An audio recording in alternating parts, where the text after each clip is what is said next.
Halo Rebahaners, bagaimana kabarnya? Lancar. Kali ini saya akan merangkum film horor anak bangsa karya Mas Kimo Sitambul berjudul Ratu Ilmu Hitam. Dulu sebelum saya nonton film ini saya udah yakin pasti, wah anjir ini mah pasti banyak adegan gore-nya. Secara kan Mas Kimo Sitambul ini track record filmnya sadis-sadis. Contohnya film Rumah Dara, The Killers, Headshot. Pas nonton beneran sangat mengencrot kan. Emang buat saya pribadi sih di Indonesia sutradara favorit saya selain Joko Anwar kedua ya ini Mas Kimo Sitambul. Mungkin kalian sudah penasaran seberapa mengencrotkannya film ini. Maka dari itu langsung saja seperti biasa kenakan handsfree, kencangkan celana dalam, simetriskan posisi rebahan kalian. Selamat menonton.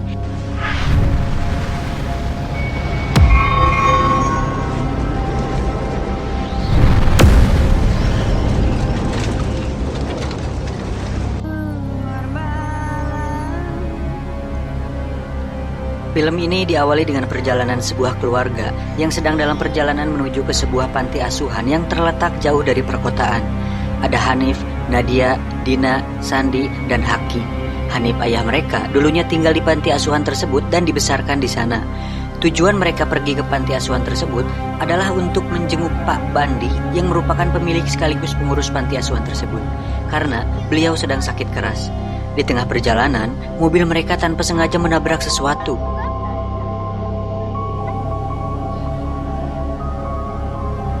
Saat dicek, ternyata itu hanya seorang rusa. Mereka pun melanjutkan perjalanannya, dan faktanya yang tadi mereka tabrak adalah seekor anak manusia yang sudah tergeletak di samping got. Lantas, siapa anak ini? Nanti akan terjawab.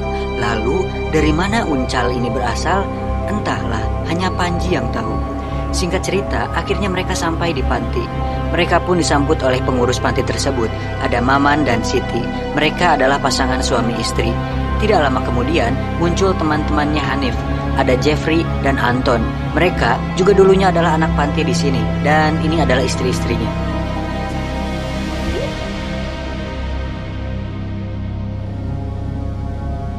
Hasbi, Karim?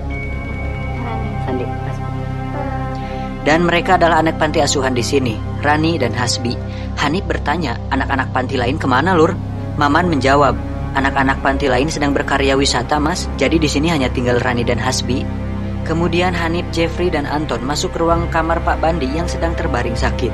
Saat ditanya, Pak Bandi hanya bisa menjawab, Di sisi lain, para istri-istri mereka sedang bercengkrama satu sama lain. Tidak lama, Hani pun mengajak istrinya untuk bertemu dengan Pak Bandi langsung. Ini Pak Bandi. Saat diperkenalkan, terlihat Pak Bandi menatap Nadia dengan tatapan penuh hasrat. Mungkin Pak Bandi sudah lama tidak melakukan pengencrotan. Singkat cerita, malam pun tiba. Rani dan Hasbi menunjukkan kamar tidur anak-anak Hanif. Dina pun bertanya kepada Hasbi, "Kamu tidur di mana?" Anjir, nggak fokus saya kalau lihat Dina alias Jara JKT48 ini. Serasa pengen nyanyi I want you, I miss you, oi oi. Di sisi lain, Haki melihat sebuah pintu berwarna hijau. Lalu dia mencoba membukanya, tapi terkunci. Udah 20 tahun gak dibuka. Rani pun datang. Dia menceritakan bahwa pintu tersebut sudah 20 tahun tidak dibuka. Dulu ada seseorang bernama Bu Mirah. Beliau adalah pengurus di panti ini. Suatu saat, Bu Mirah dan salah satu anak panti bernama Murni pergi ke hutan. Saat pulang, Bu Mirah tiba-tiba menggila dan teriak, "Jurik, jurik, jurik." Kemudian, beliau dikurung di ruangan tersebut. Pas dibuka, dia sudah meninggal. Haki yang mendengar cerita tersebut hanya bisa melongo sambil berkata dalam hati, "Ah, si teteh mah ngewadul." Hanif, Jeffrey, dan Anton yang berada di luar terlihat sedang ngobrol serius. Dalam percakapan tersebut, mereka membicarakan bagaimana jika Pak Bandi meninggal dan panti ini dijual. Mereka mengkhawatirkan apa yang akan orang temukan di dalam panti. Dan dari sini bisa disimpulkan bahwa ada sesuatu atau rahasia yang mereka dan Pak Bandi sembunyikan tentang panti ini. Dan rahasia apa itu? Nanti akan terjawab. Kemudian Hanif tidak sengaja melihat sesuatu yang menempel di kap depan mobilnya. Dia menemukan darah dan sebuah potongan kain yang menempel di sana. Akhirnya Hanif sadar bahwa yang dia tabrak tadi bukan rusa, melainkan manusia. Lalu Hanif mengajak Jeffrey untuk pergi ke lokasi tabrakan tadi untuk memastikan hal tersebut.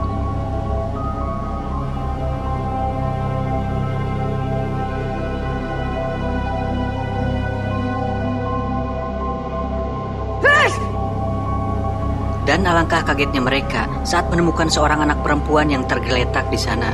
Hanif pun kembali dibuat terkejut saat melihat sesuatu di balik alang-alang. Ternyata itu adalah bus anak-anak panti yang tengah berkarya wisata. Lalu Hanif masuk dan memeriksa bus tersebut. Dan sungguh kagetnya Hanif melihat anak-anak panti tersebut sudah tak bernyawa dengan mata yang bocok berlumuran darah.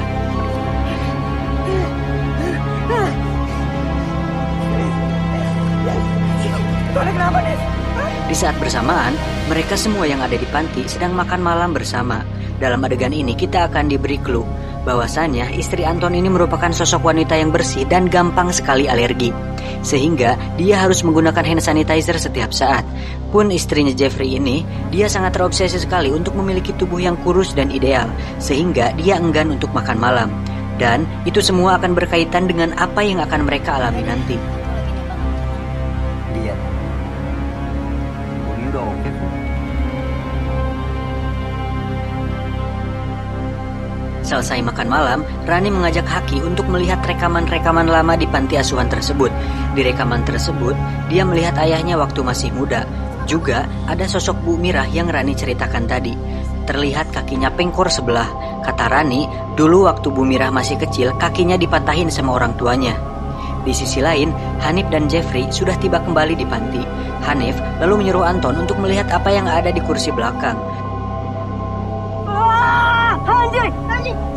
Ternyata itu adalah anak kecil yang dia tabrak tadi. Hanif dan Jeffrey pun menceritakan semuanya kepada Anton. Karena di sana tidak ada sinyal dan telepon panti juga tidak berfungsi, sehingga Anton memutuskan untuk pergi sendirian ke kantor polisi dan menunjukkan lokasi kecelakaan tersebut. Saat dia sudah berangkat, feeling saya sudah tidak enak. Karena kan biasanya kalau di film horor, jika salah satu ada yang memisahkan diri dari yang lain, biasanya kan suka mati. Benar tebakan saya, Sur. Karena Anton penasaran, dia pun menyempatkan mampir untuk melihat langsung ke TKP sebelum pergi ke kantor polisi. Halo?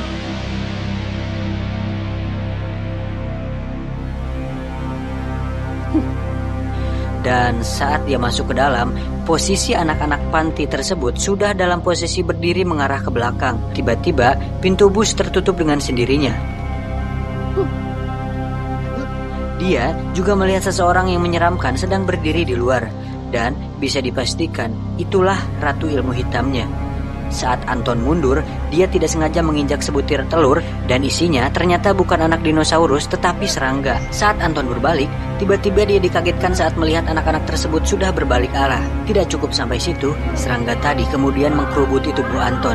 Dan akhirnya, Anton pun menjadi orang yang pertama mati dalam film ini. Maka dari itu, bayarannya lebih rendah dibandingkan yang lain. Di panti, terlihat Hanif dan Nadia yang sedang bermuram durja. Tiba-tiba, seekor ayam hitam jatuh di belakang mereka.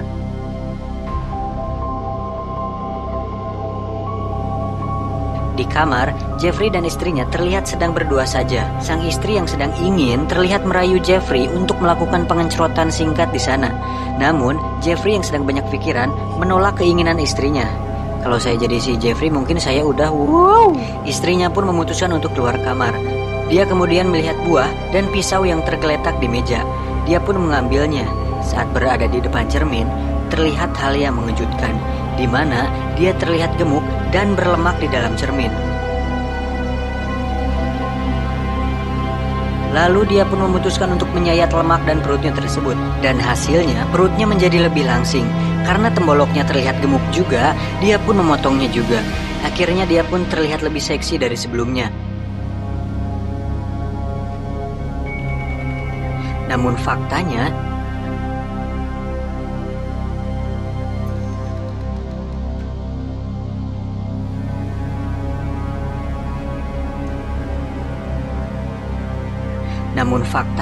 yang dia lihat ternyata hanya ilusi belaka. Saat Jeffrey datang, betapa kagetnya dia melihat istrinya sudah berlumuran darah. Hanif dan Nadia yang ada di sana kemudian membantunya dan memutuskan untuk membawa istri Jeffrey ke rumah sakit. Di saat bersamaan, istri Anton yang sedang sendiri di kamar juga mengalami hal aneh serupa. Saat sedang tiduran, tiba-tiba kelabang berjatuhan dari atas. Kelabang tersebut pun masuk ke dalam mulutnya. Dia pun keluar kamar sambil batuk-batuk. Mereka yang kebetulan akan membawa istri Jeffrey ke rumah sakit dibuat kaget saat melihat istri Anton memuntahkan darah dan kelabang dari dalam mulutnya.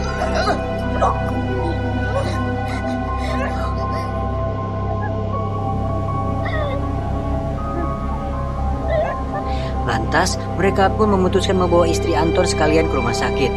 Di tengah perjalanan, mereka mengalami hal aneh lainnya, di mana mobil yang mereka kendarai hanya berputar-putar di sana dan kembali ke jalan yang sama, seperti mengalami time looping, atau di tempat saya namanya sakalor. Hanif pun akhirnya buka suara, bahwasannya kejadian berputar-putar ini sudah pernah dialaminya 20 tahun lalu. Saat itu, ada kebakaran di salah satu kamar panti. 3 anak perempuan berada di dalam kamar tersebut. Dan dari saat itu mereka tahu jika Ibu Mirah yang merupakan pengurus panti telah mempraktekkan ilmu hitam dan menjadikan ketiga anak perempuan tersebut menjadi tumbal. Karena takut, Hanif, Jepri, dan Anton kecil berusaha kabur dari sana. Namun, mereka selalu berputar-putar sama halnya dengan apa yang mereka alami saat ini. Ibu Mirah pun dikurung di kamar dan mendagor-dagorkan kepalanya ke pintu. Saat diperiksa, dia sudah meninggal. Pak Bandi pun menyuruh Hanif dan kawan-kawan menguburkan jasad Bu Mirah di bawah lantai kamar tersebut. Di saat bersamaan, anak-anak yang tinggal di panti ini juga mengalami teror serupa, di mana Hasbi tiba-tiba tidak bisa mengendalikan tubuhnya sehingga dia menstrapless mulutnya sendiri. Kemudian Haki, yang saat itu diam-diam menonton rekaman panti sendirian. Haki langsung keluar dari ruangan tersebut lalu pergi ke ruangan lain yang ternyata sudah ada Hasbi di sana dengan keadaan mulut terstaples. Dan entah kenapa, tiba-tiba Hasbi menodongkan bedil ke arahnya. Terlihat tangan Hasbi sepertinya dikendalikan oleh sesuatu. Lalu, dor, tembakan tersebut mengenai kaki si bocil. Dia bangun dan bedil tersebut kembali diarahkan ke kepala si bocil. Dan adegan berpindah ke tempat lain. Hanif dan kawan-kawan yang kembali ke panti kembali dibuat kaget dengan hilangnya si bocil Haki.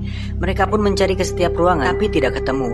Di saat bersamaan, Jeffrey yang sedang menjaga istrinya di mobil dibuat terkejut saat melihat istrinya tiba-tiba keluar dari mobil dan tengah duduk di atas rumput. Ternyata dia sedang makan ulat bulu yang anjir ini geli sumpah. Jepri bilang, sayang kamu makan ulat bulu. Seketika istrinya sadar dan langsung gagaro. Lalu dia pingsan. Di sisi lain, Nadia yang sedang mencari Haki di kamar Pak Bandi tidak sengaja menemukan sebuah kotak di bawah ranjangnya. Dan kotak inilah yang kemudian akan mengungkapkan semuanya. Dan faktanya, kejadian 20 tahun lalu di mana Ibu Mirah melakukan praktik ilmu hitam itu sebenarnya beliau lakukan untuk melindungi anak-anak panti dari kelakuan Pak Bandi yang ternyata adalah seorang pedofil dan memiliki gangguan kelainan seksual, di mana dia juga suka mengoleksi foto-foto anak panti tersebut untuk dia koleksi. Dan foto-foto itulah yang berada dalam kotak tersebut. Pak Bandi lalu memfitnah Bu Mirah hingga dirinya dikurung oleh Hanif, Jepri, dan Anton sampai dia meninggal di kamar tersebut. Bisa disimpulkan, semua yang terjadi sekarang adalah bentuk balas dendam atas kematian Ibu Mirah. Pertanyaannya, jika Bu Mirah sudah mati, lantas siapa yang melakukan ini semua? Sebentar lagi akan terjawab. Saat mereka sedang dibuat bingung, tiba-tiba anak kecil yang ditabrak Hanif bangun dan masuk ke dalam panti. Ternyata anak tersebut belum mati. Lalu dia menceritakan apa yang sudah terjadi. Saat itu, dia dan anak-anak panti sedang dalam perjalanan pulang. Tiba-tiba, bus mereka kehilangan kendali dan terpusruk di ladang. Lalu seorang perempuan misterius masuk ke dalam bus. Dan tiba-tiba, anak-anak panti menggila dan membentur-benturkan kepalanya hingga berdarah. Dia yang kebetulan sedang mendengarkan lagu Mamah Muda menggunakan headphone di telinganya, ternyata tidak terpengaruh oleh kegilaan tersebut. Kemudian, dia lari keluar dari bus, yang akhirnya tertabrak oleh mobilnya Hanif. Hanif yang emosi kemudian masuk ke kamar dan mencekik Pak Bandi. Gara-gara bapak terlalu ngelacur nafsu, semua jadi kena getahnya. Dasar monyet bau kadal bintit muka gepeng kecoa bunting babi ngepet dinosaurus brontosaurus tomcat corona. Tidak sengaja, Hanif menemukan satu foto dari kotak tersebut. Di foto itu ada Bu Mirah bersama seorang bayi. Dan bayi tersebut adalah Murni, yang ternyata anak kandung Bu Mirah yang tinggal di panti.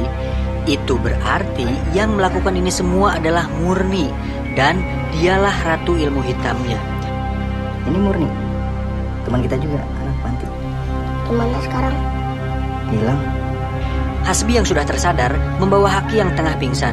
Dengan cepat, Hanif dan yang lain memutuskan untuk segera pergi dari sana. Saat sudah di luar, tiba-tiba terlihat sang ratu ilmu hitam sudah melayang di udara seperti David Copperfield. Dia pun melayang maju dan mendarat di atas mobil. yang lain langsung masuk ke dalam panti. Namun sialnya, Hanif sudah terkena genjutsu sehingga dia tidak bisa bergerak. Nadia yang melihat hal tersebut langsung mengambil celurit dan tiba-tiba dia dipukul batako oleh Rani dari belakang. Hah? Rani? Kirain dia baik. Ternyata sama Bagongnya. Saat tersadar, Nadia sudah berada di dalam panti. Kemudian dia mencari yang lain. Dari sini, kalian akan melihat siksaan yang mereka alami. Dimulai dari istrinya Anton yang mengalami gatal-gatal, kemudian punggungnya bolong-bolong. Bagi kalian yang punya fobia terhadap bolong-bolong, apa ya namanya? Tripofobia. Mungkin akan sangat gila sekali melihat ini karena dari lubang-lubangnya tersebut keluar semacam serangga seperti kecoa, dan itu sangat keren sih Mas Kimo. Jeffrey juga mengalami siksaan serupa di mana jari-jari dan lengannya patah sendiri. Maman, Siti, Hasbi, dan anak kecil yang tertabrak tadi juga hanya bisa duduk tak bergerak sambil disiram oleh air panas. Si terlalu tampan dan JKT48 ini juga tengah disiksa di ruangan lain.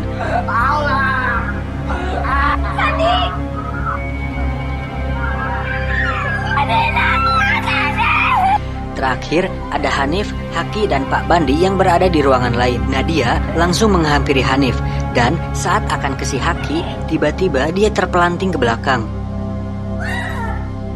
Dan muncullah sang ratu ilmu hitam.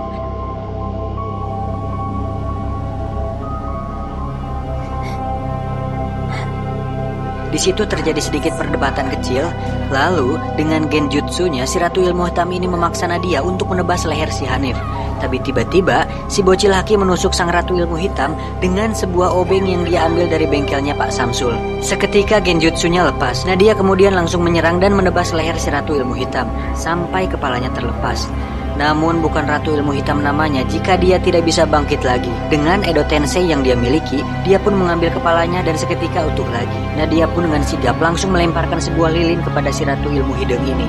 Dan tanpa menggunakan bensin atau minyak tanah, apinya langsung menyebar dan membakar tubuh si ratu. Mereka pun kabur dan Pak Bandi, kolot begug, akhirnya dia mati.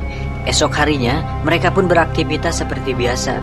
Dan di ending, terlihat dua orang sedang survei untuk membeli panti asuhan tersebut. Dan sepertinya Bu Mirah yang terkubur di dalam kamar akan bangkit dari kematiannya di film yang kedua nanti. Dan tamat. Akhirnya, untuk kali ini